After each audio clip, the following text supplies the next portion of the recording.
Salam sejahtera untuk kita semua. Perkenalkan, nama saya Ayoyo Ari Wihandoyo, guru agama Katolik dan Budi Pekerti di SMA Negeri 1 Kota Gajah, Lampung Tengah. Sekaligus mahasiswa PPG Pendidikan Agama Katolik STPK tahun 2025, LPTK STPK Santo Fransiskus Asisi Semarang. Pada hari ini, Jumat 9 Mei tahun 2025, saya akan melaksanakan uji kinerja praktek pembelajaran secara luring di SMA Negeri 1 Kota Gajah, Lampung Tengah. Praktek pembelajaran ini saya laksanakan di kelas 11 semester genap atau semester 2 dengan materi mengembangkan budaya kasih. Selamat menyaksikan. Tuhan memberkati.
Setelah kita menyanyikan lagu kasih, kalian tentu merasakan dan mungkin selama ini juga pernah memikirkan apa yang dimaksud dengan kasih ini.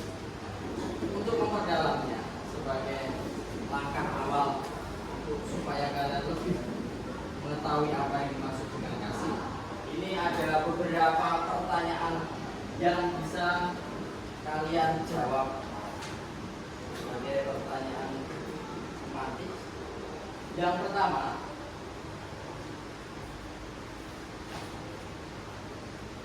apakah kalian memiliki kasih? Kalian memiliki kasih? Ya, ya.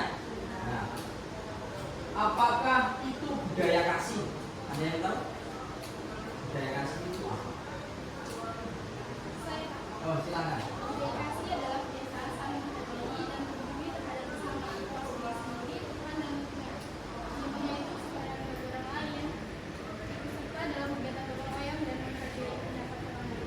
Baik, terima kasih. Sudah minta jawab. Si ceria ya, maaf ceria. Si ceria menjawab budaya kasih. Apa itu yang maksud dengan budaya kasih beserta dengan contoh-contohnya. Sangat jelas bahwa contoh-contoh budaya kasih itu adalah kasih, menyayangi, mengenal, dan lain sebagainya. Lalu, mengapa kita harus mengembangkan budaya kasih? Pasti ada sebabnya. Budaya kasih, mengapa harus kita kembangkan? Gitu? Tidak hanya sekedar slogan atau kata-kata, mengapa harus kita kembangkan budaya kasih? Ada yang dari jawab? Dari sebelah sini, silakan. Karena kasih itu mendorong kepedulian, empati, dan saling menghormati sehingga dapat mengatasi perbedaan dan membangun persatuan. Baik, terima kasih. Karena kasih itu mendorong persatuan, ada empati di situ, sehingga harus kembangkan satu dengan yang lain, antara manusia satu dengan yang lain itu harus saling mengasihi. Kalau tidak ada rasa saling mengasihi, dunia ini pasti tidak akan terasa nyaman. Oleh karena itu, kasih itu harus dikembangkan, harus dikeluarkan kepada yang lain. Tidak hanya diri kita, tidak hanya untuk keluarga kita, tetapi juga untuk sesama yang lain. Baik, terima kasih. Nah, untuk yang pertama, kalian coba temukan macam-macam konflik dan kekerasan. Ya. Nessa dan Angel membuli Lucy, yaitu mereka menganggap bahwa Lucy ini berbeda level dengan mereka. Mereka membuli Lucy dengan perkataan kasar dan merendahkan bahwa Lucy itu merupakan orang yang jelek dan miskin katanya. Ya. Baik, kita kasih plus untuk pertanyaan yang ketiga. Kelompok mana? 3, Sheryl, silakan. Bagaimana pendapatmu tentang sikap siswi yang bernama Jessica dalam kisah tersebut berkaitan dengan mengembangkan budaya kasih? Sikap siswa yang bernama Jessica di video tersebut itu ia merupakan siswa yang bersikap baik hati. Ia peduli kepada Lucy yang sedang dibully dengan cara menyemangati Lucy agar tetap tegar dan tidak bersedih. Ia juga sebagai penengah yang menasihati Angel dan Nessa bahwa perlakuan mereka terhadap Lucy itu salah. Ya, kita kasih plus untuk jawabannya. Jadi tokoh Jessica itu orang yang baik hati, tokoh yang mampu menenangkan hati temannya yang sedang tidak belajar. Baik, untuk pertanyaan yang keempat, siapa? Kelompok, ya, kelompok satu lagi. Yang berdiri, yang keras. Apa yang terjadi kepada siswi yang bernama Angel dan Nessa setelah mendengar penjelasan Bapak Guru dalam pelajaran tadi? Mereka tersadar dan meminta maaf kepada Lucy. Mereka sadar bahwa perlakuan mereka terhadap Lucy salah dan tidak mencerminkan budaya kasih dan ajaran Tuhan Yesus. Terima kasih, kita kasih aplaus. Pertanyaan yang kelima, silakan mau dijawab kelompok 3, silakan. Apa yang bisa kita pelajari dari cerita video kasih yang dilakukan dalam hidup? Kita harus saling mengasihi dan menerima satu sama lain. Kita tidak boleh membeda perbedaan yang ada di sekitar kita. Kita semua adalah sama, sama-sama ciptaan Tuhan. Kita harus menunjukkan budaya kasih karena kasih kita dapat hidup dengan damai. Ya, terima kasih, kita kasih aplaus. Terima kasih, kita bisa hidup dengan damai. Terima kasih, kita akan mudah. Nomor 6, nomor 1, Arif. Apa pesan penting yang bisa diambil dari cerita ini mengenai mengembangkan budaya kasih? Pesan penting yang diambil dari cerita film ini yaitu kita harus saling mengasihi, menerima, dan peduli akan sesama. Ya, kita kasih aplaus. Peduli dengan sesama kita. Lalu, mengapa kok kita harus selalu bersikap kasih ya? Kita adalah berusaha baik pada semua orang, lebih mencintai dan merawat lingkungan, kita ubah semua orang untuk bisa berkumpul bersama, bukan untuk membahas keburukan orang lain, tetapi untuk kebaikan dan perdamaian. Pak bertanya, siapa yang suka dalam bahasa pergaulan itu apa? Gibah ya. Apa itu? Ngerasani dalam bahasa Jawa kan itu ya. Gibah. Siapa? Nah, ketika itu yang terjadi, maka akan terjadi namanya apa? Rasa untuk saling curiga, negatif thinking, ya kan? Karena yang kita bicarakan itu keburukan atau kejelekan. Nah, berawal dari situ konflik dan rasa. Apa yang kita lakukan? Nah ini, orang berkumpul itu yang kita bahas adalah kebaikan dan perdamaian. Yang kedua, membahas keburukan orang lain ini akan berdampak rusaknya perdamaian dan hanya akan membawa penyesalan. Kalau kamu sudah masuk ke ranah ini membahas keburukan orang lain karena ada rasa jengkel, maka yang terjadi adalah rusaknya perdamaian dan akan membawa penyesalan. Yang ketiga, Yesus bukan saja mengajak kita untuk tidak menggunakan kekerasan. Yesus itu tidak hanya mengajak kita untuk tidak menggunakan kekerasan dalam menghadapi musuh, tetapi juga mencintai musuh-musuh dengan tulus. Yesus mengajak kita untuk mengembangkan budaya kasih dengan mencintai sesama, bahkan mencintai musuh. Totalitas. Jadi kasih yang kita miliki itu tidak hanya kita kasihkan, artinya kita hanya mengasihi orang lain, tetapi juga kepada musuh kita, orang yang membenci kita juga kita kasih. Memang berat, tetapi ini harus kita lakukan karena kita adalah murid-murid Kristus. Dengan demikian kita akan mengembangkan budaya kasih. Budaya kasih itu akan tersebar kemana-mana, sehingga orang semakin tahu bahwa Kristus itu hadir ke dunia untuk membawa kasih.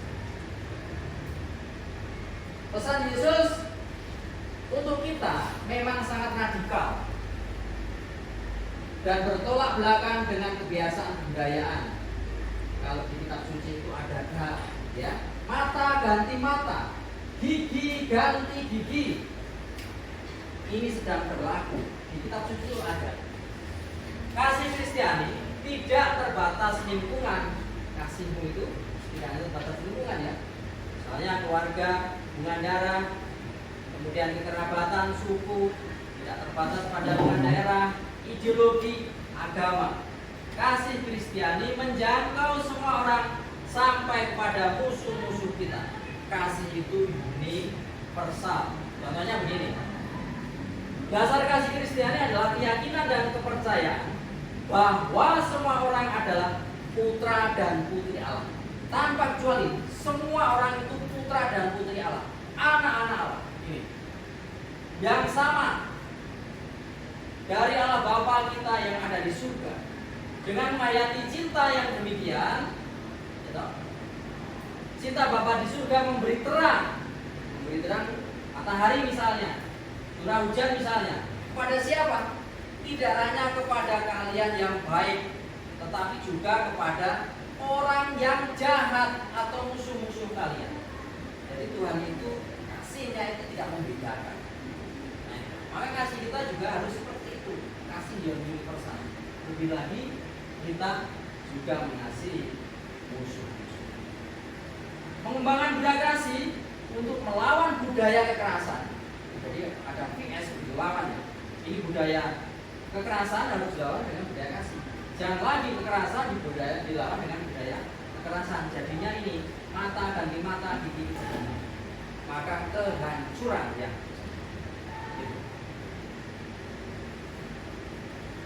Dalam kehidupan sehari-hari kita merasa betapa sulitnya untuk berbuat mencintai orang yang berbuat menyakiti kita. Namun dengan kasih kita dapat berbuat baik dengan siapapun, termasuk terhadap orang yang memusuhi kita. Ini antara lain karena keimanan kita kepada Kristus dan Juru Selamat kita. Baik, Dari penjelasan ini mungkin ada yang mau bertanya, dipersilahkan. Ada? Atau sudah cukup jelas? Baik, kita lanjutkan. Yang ketiga, kalian silakan, ini kitab-kitabnya dibagi. Kita juga membawa. Di LKPD tadi juga ada, tapi kitab-kitabnya dibagi, silakan. Dibaca Injil Matius bab 26 ayat 47 sampai 56. Silakan kalian menjawab pertanyaan itu, kalian diskusikan. Ini adalah dasar biblis kita. Dasar kita mengapa kita harus berbuat kasih. Silakan baca dulu, dibaca bergantian antara kelompok 1 dan kelompok 3. Nanti yang kelompok 2 ada tugas yang lain. Kelompok 1 dengan kelompok 2 silahkan dibuka. Kalau dibuka, kalau sudah dapat, silahkan dibaca bergantian. Injil Matius bab 26 ayat 47 sampai dengan 56.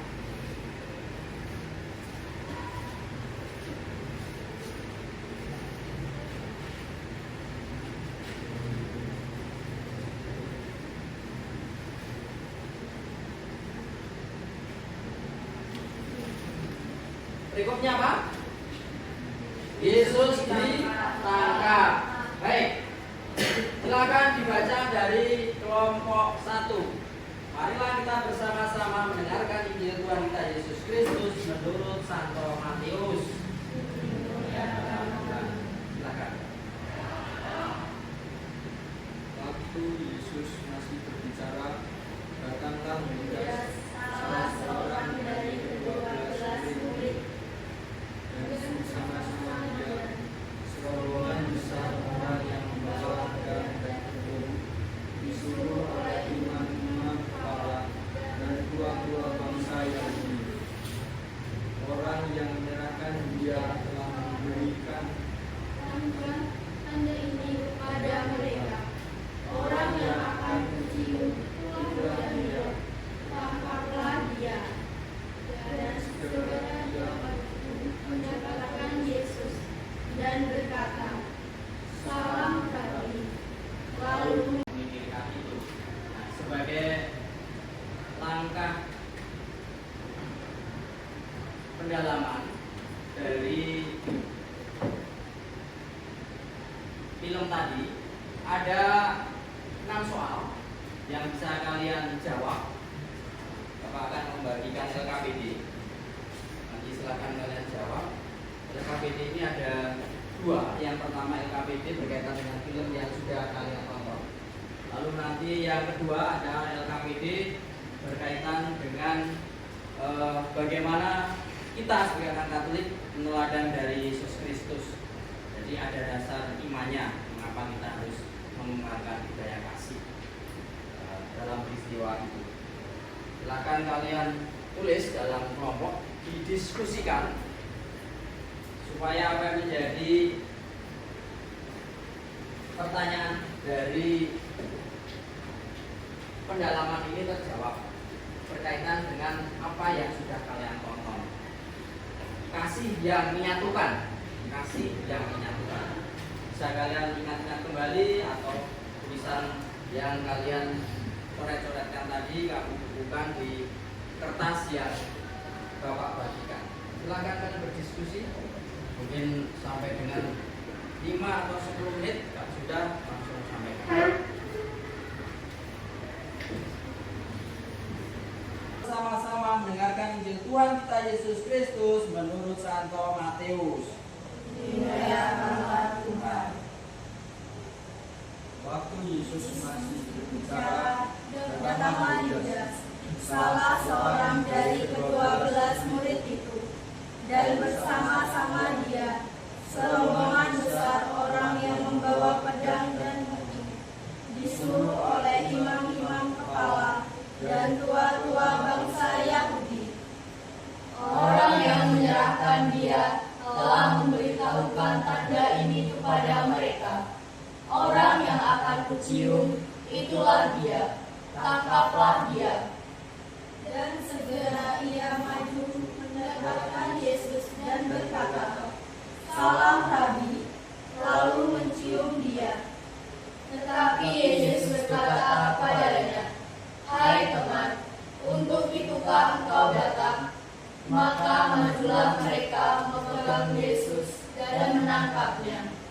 Tetapi seorang dari mereka yang menyertai Yesus mengulurkan tangannya, menghunus pedangnya, dan meletakkannya kepada hamba imam besar, sehingga putus telinganya. Maka kata Yesus kepadanya, "Masukkan pedang itu kembali ke dalam sarungnya, sebab barang siapa menggunakan pedang akan binasa oleh pedang. Atau kau sangka bahwa aku tidak dapat berseru kepada Bapakku, supaya ia segera mengirim lebih dari 12 pasukan malaikat membantu aku? Jika begitu, bagaimanakah akan digenapi yang tertulis dalam kitab suci yang mengatakan bahwa harus terjadi demikian?" Pada saat itu, Yesus berkata kepada orang banyak, "Sapamu, aku ini punyamu." Maka kamu datang lengkap dengan pedang dan dengan untuk menangkap aku. Padahal tiap-tiap hari aku duduk mengajar di bait Allah, dan kamu sudah menangkap aku. Akan tetapi semua ini terjadi supaya genap yang ada tertulis dalam kitab nabi-nabi. Lalu semua murid itu meninggalkan dia dan melarikan diri. Demikianlah sabda Tuhan. Syukur kepada Allah. Baik, setelah kalian membaca Injil tadi dan baca bergantian, ada 5 pertanyaan penuntun yang akan membawa kita kepada sebuah pemahaman yang lebih, karena ini adalah dasar dari pembelajaran kita, yaitu bagaimana Yesus menghadapi peristiwa yang sangat ngeri menurut Bapak, karena pada saat itu Yesus ditangkap oleh orang-orang yang pada waktu itu sekongkol yang dikongkol oleh Judas Iskariot. Pertanyaan yang pertama, silakan nanti masih dalam kelompok, kemudian nanti silakan kalian maju ke depan untuk mempresentasikan hasil dari jawaban yang kalian kerjakan itu. Silakan kalian kerjakan.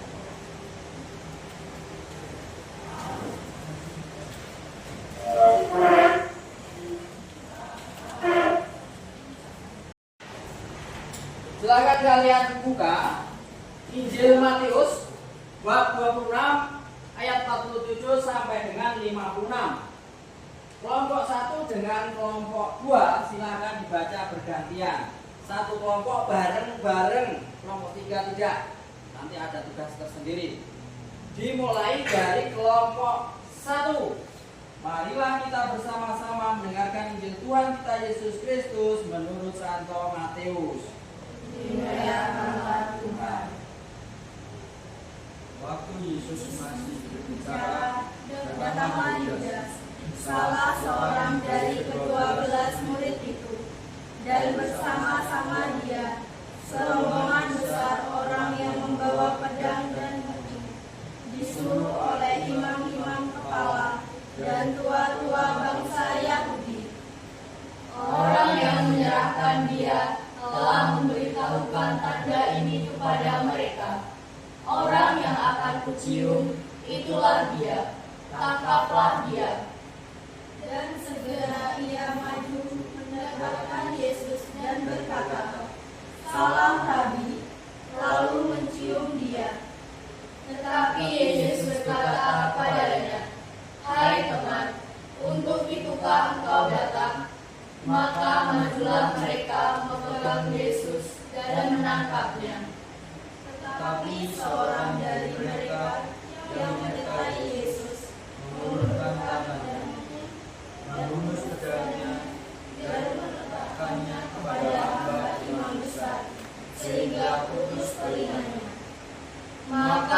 kata Yesus kepadanya, "Masukkan pedang itu kembali ke dalam sarungnya, sebab barang siapa menggunakan pedang akan binasa oleh pedang."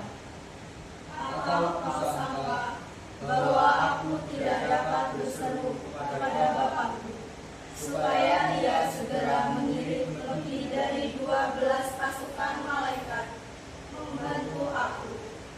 Jika begitu, bagaimanakah akan digenapi yang tertulis dalam kitab suci yang mengatakan bahwa harus terjadi demikian? Pada saat itu, Yesus berkata kepada orang banyak, "Sapamu, aku ini tunamu." Maka kamu datang lengkap dengan pedang dan dengan untuk menangkap aku.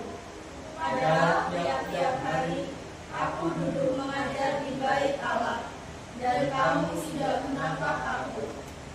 Akan tetapi semua ini terjadi supaya genap yang ada tertulis dalam kitab nabi-nabi.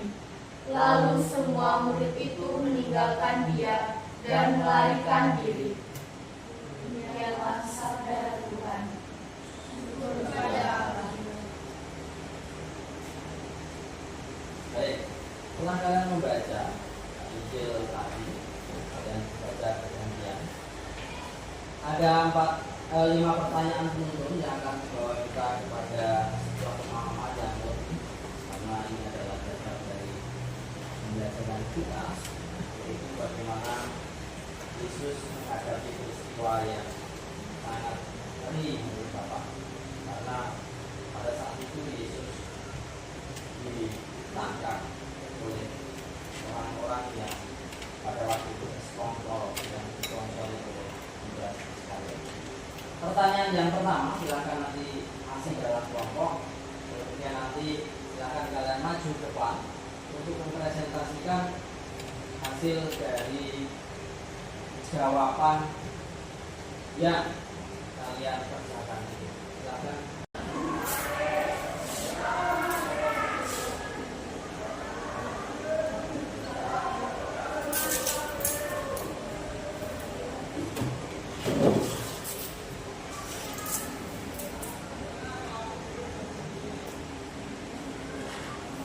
Baik, ini ada hasil karya kalian dari kelompoknya Lucy.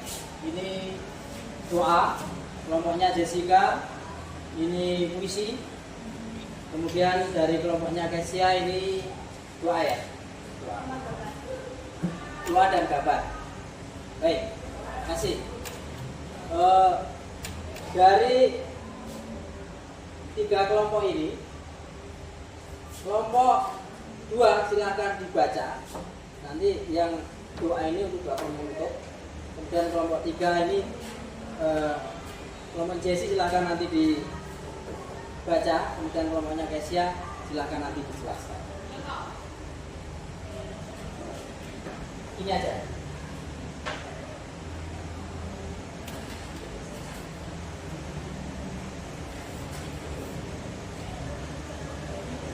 Ya, baca keras. Kasih tumbuh dari roh Tuhan, menyatu dalam setiap insan, tak memandang rupa dan nama. Semua saudara, semua sama. Bersama kita saling memberi, bukan karena harus, tetapi rela dengan hati. Dalam semu, dalam uluran tangan, hadir kasih, hadir harapan. Mari kita bangun dunia berseri dengan kasih yang murni dan suci. Sebab di sanalah Allah tinggal dalam kasih yang kekal. Terima kasih, Gus. Kelompok berikutnya, kelompok Kesia silakan. Nanti untuk doa penutupnya ini diambil, kamu punya doa di sini. Dibacakan itu.